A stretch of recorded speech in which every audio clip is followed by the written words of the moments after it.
देखो यहाँ पे एक सेंटेंस लिखा हुआ है, Rahul said that his brother was arriving the next day. जो सेंटेंस दिया गया है ये सेंटेंस इनडायरेक्ट में है और इसको हमको डायरेक्ट सेंटेंस में बनाना है। डायरेक्ट सेंटेंस बनाने के लिए कुछ रूल्स को हमें फॉलो करना पड़ेगा। पहला तो ये है कि पहचान करनी होगी कि दिया गया सेंटेंस इनडायरेक्ट है। इनडायरेक्ट सेंटेंस कैसे पता चलता है? इसमें कंजक्शन दैट का प्रयोग होता है, इफ़ या वेदर का प्रयोग होता है, या इंट्रोगेटिव वर्ड्स रहते हैं, या टू का प्रयोग होता है। अलग अलग कैटेगरी हैं। अफर्मेटिव सेंटेंस का दूसरी तरह से नियम होता है, इंट्रोगेटिव सेंटेंस का कंजक्शन कुछ और होता है, इंपेरेटिव सेंटेंस का कंजक्शन कुछ और होता है। अगर यह इंट्रोगेटिव सेंटेंस होता तो यहाँ इफ़ या वेदर या इंट्रोगेटिव वर्ड होता। अगर इंपेरेटिव सेंटेंस होता तो यहाँ पर कंजक्शन टू होता। इसका मतलब ये दोनों नहीं है तो ये अफर्मेटिव सेंटेंस है। जब अफर्मेटिव सेंटेंस होता है तो यहाँ पर अक्सर टोल्ड रहता है। कब? जब यहाँ पर ऑब्जेक्ट होता है तब। यहाँ पर ऑब्जेक्ट नहीं है इसलिए सेड ही है, टोल्ड में नहीं बदला गया है।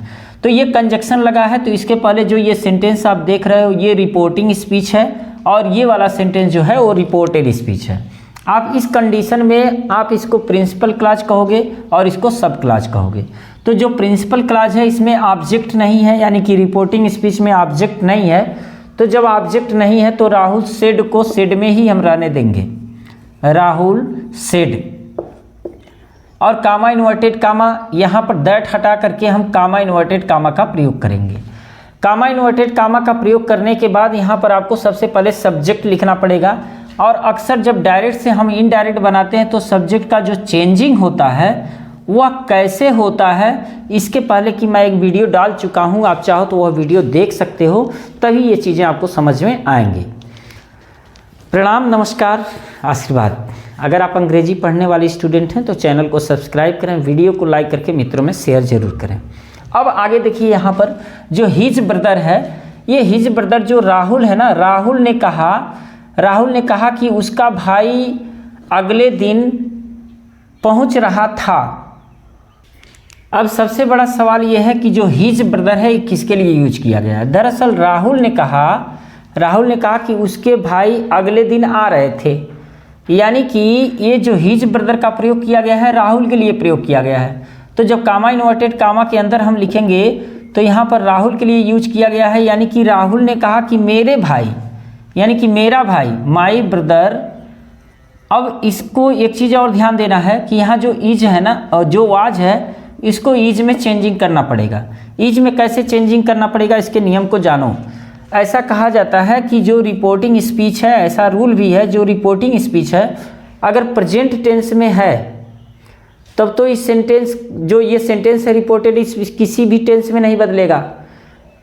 फ्यूचर में है तो भी ये टेंस नहीं बदलेगा। लेकिन अगर ये पास्ट में है, रिपोर्टिंग स्पीच अगर पास्ट में है तो रिपोर्टेड स्पीच का जो सेंटेंस है ना वो प्रेजेंट इंडेफिनिट से पास्ट इंडेफिनिट में, प्रेजेंट कंटिन्यूअस से पास्ट कंटिन्यूअस में, प्रेजेंट परफेक्ट से पास्ट परफेक्ट में, प्रेजेंट परफेक्ट कंटिन्यूअस से पास्ट परफेक्ट कंटिन्यूअस में, पास्ट इंडेफिनिट से पास्ट परफेक्ट में, पास्ट कंटिन्यूअस से पास्ट परफेक्ट कंटिन्यूअस में, विल को वुड में, शैल को शुड में, कैन को कुड में, मे को माइट में, दिस को दैट में, दीज को दोज में, सिंह और थस को सो में, कम को गो में, दिस को दैट में, दीज को दोज में, टुमारो को द नेक्स्ट डे में, टुडे को दैट डे में और स्टरडे को द प्रीवियस डे में बदल देते हैं।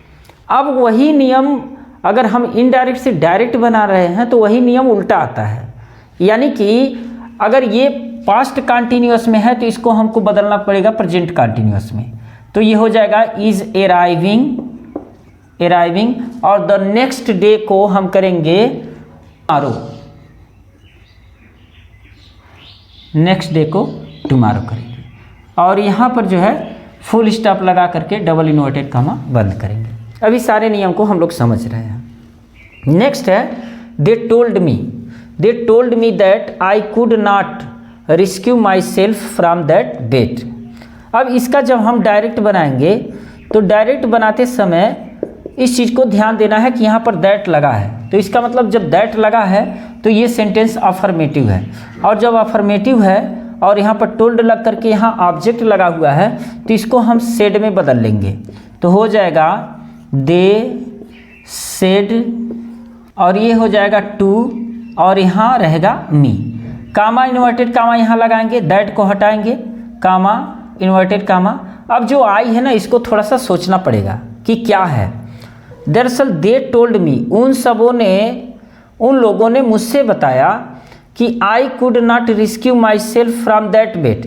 जो आई का प्रयोग है कि मैं, उन लोगों ने मुझसे कहा कि मैं उस शर्त से अपने आप को नहीं बचा सकता था। इसका मतलब उन लोगों ने मुझसे कहा कि मैं नहीं बचा सकता था, यानी कि ये जो आई का प्रयोग किया गया है ये यू में चेंज हो जाएगा। क्यों यू में चेंज हो जाएगा? ये कैपिटल रहेगा यू, क्योंकि जो यू होता है ना वो चेंज होता है किसके अकॉर्डिंग? ऑब्जेक्ट के अकॉर्डिंग चेंज होता है। तो जो रिपोर्टिंग स्पीच के सब्जेक्ट में होता है उसके अकॉर्डिंग यू चेंज होता है। तो इसका मतलब मी के अकॉर्डिंग यू में हो जाएगा यू। अब ये पास्ट में है तो ये हो जाएगा यू कैन नॉट रिस्क्यू। और ये देखो आई के अकॉर्डिंग माई सेल्फ था तो यू के अकॉर्डिंग योर सेल्फ हो जाएगा, योर सेल्फ। ये योर सेल्फ भी होता है और योर सेल्फ्स भी होता है। You can not rescue your self from. अब ये दैट बेट है तो दैट को हम बदल देंगे दिस में, यानी कि जो नियम आप डायरेक्ट से इनडायरेक्ट बनाने में पढ़े हो उसी को ठीक उल्टा कर देना है, इसीलिए इसका नाम उल्टा पुल्टा रखा गया है। और यहाँ पर फुल स्टॉप लगा करके डबल इन्वर्टेड कामा बंद। अब इसको थोड़ा सा समझते हैं, इसके नियम क्या कहते हैं।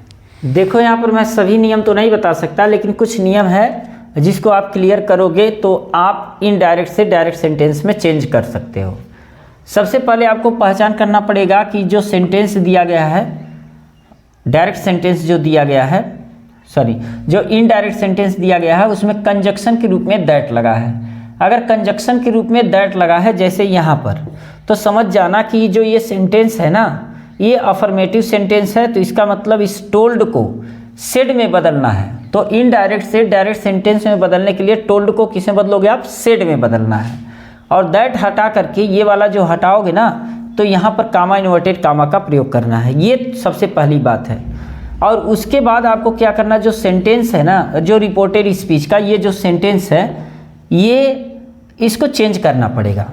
और जो चेंज करने का नियम है अगर आपको नहीं पता है तो आप प्लेलिस्ट में जाइए और डायरेक्ट से इनडायरेक्ट बनाने का जो प्लेलिस्ट है उसमें देखिए रिपोर्टेड स्पीच का सेंटेंस, रिपोर्टेड स्पीच का सब्जेक्ट और रिपोर्टेड स्पीच का सेंटेंस कैसे बदला जाता है उसका सारा नियम मैंने बताया है। अब शुरू करते हैं। यहाँ पर इसको देखो, जब डायरेक्ट आप बनाओगे ना तो इस टोल्ड को आपको इस टोल्ड को आपको सेड में बदलना पड़ेगा। यानी कि हम जब डायरेक्ट बनाएंगे तो डायरेक्ट बनाने का मतलब है कि जब कोई बात किसी से कहता है तो वो अपनी बातों को ज्यों का त्यों रखा जाता है उसको, यानी कि ये दे का तो दे ही रहेगा। और टोल्ड को हम बदलेंगे सेड में, और सेड के बाद अगर ऑब्जेक्ट है तो यहाँ टू प्रीपोजिशन लगेगा, टू मी। ये दैट को हटाएंगे और यहाँ पर कामा इन्वर्टेड कामा का प्रयोग करेंगे। अब ये जो दे है ना ये चेंज होगा। कैसे चेंज होगा देखो, जैसे उन लोगों ने मुझसे कहा कि हम लोग जो है तुम्हें कहाँ पाया जाएगा, तुम्हें पाना जानते हैं। यानी कि उन लोगों ने कहा कि हम लोग तुम्हें पाना जानते हैं, तुम कहाँ मिलते हो हम लोग जानते हैं। तो इसका जो मी है ना, मी के अकॉर्डिंग तो दे होगा नहीं, क्योंकि मी के अकॉर्डिंग अगर यहाँ पर रहता तो आई रहता। तो इसका मतलब ये है कि ये मी के अकॉर्डिंग अगर रहता तो यू रहता या आई रहता, कुछ भी रहता, सिंगुलर रहता। लेकिन यहाँ दे है, इसका मतलब दे के लिए, ये दे का प्रयोग जो किया गया है दे के लिए किया गया है। तो जब इस बात को हम डायरेक्ट कहेंगे तो हम दे को वी में बदल देंगे, क्योंकि उन लोगों ने कहा कि हम तुम्हें पाना जानते हैं, यानी कि वह मुझे पाना जानते थे, यहाँ पर लिखा गया है। और ये पास्ट इंडिफिनिट है तो इसको हम बदल देंगे प्रेजेंट इंडिफिनिट में। We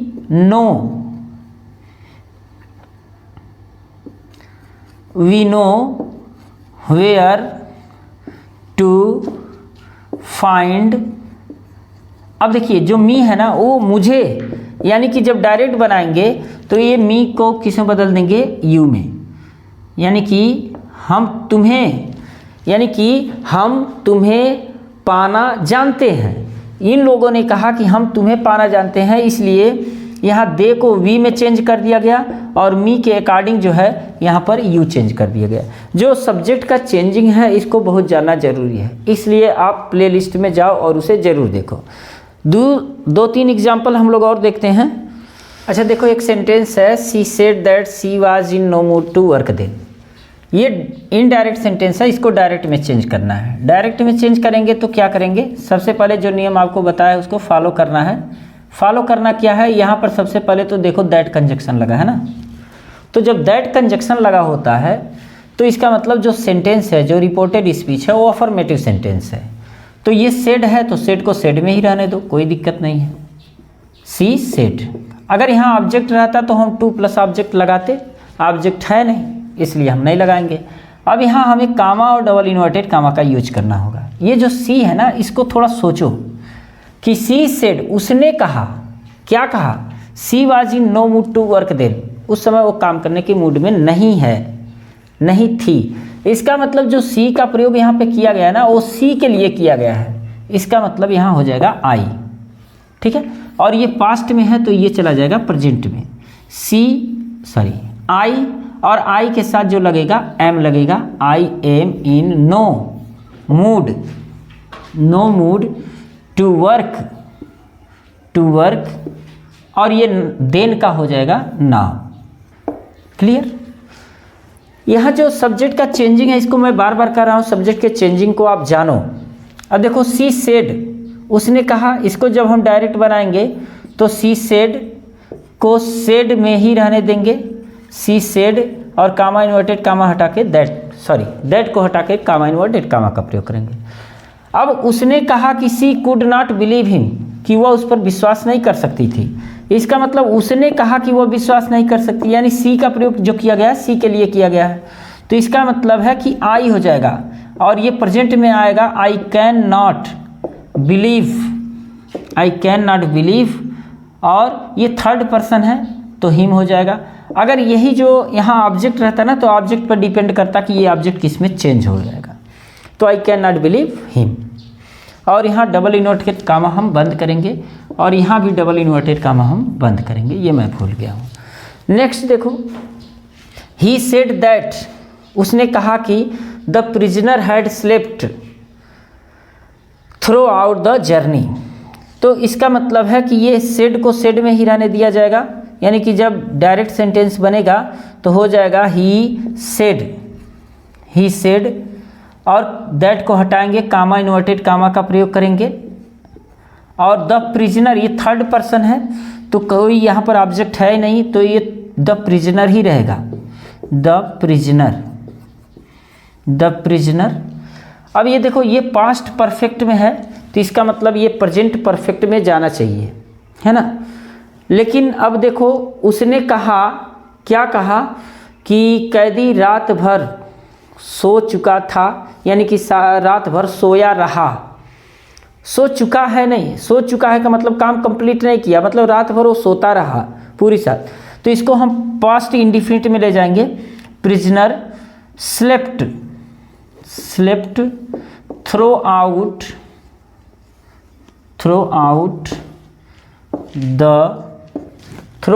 the journey.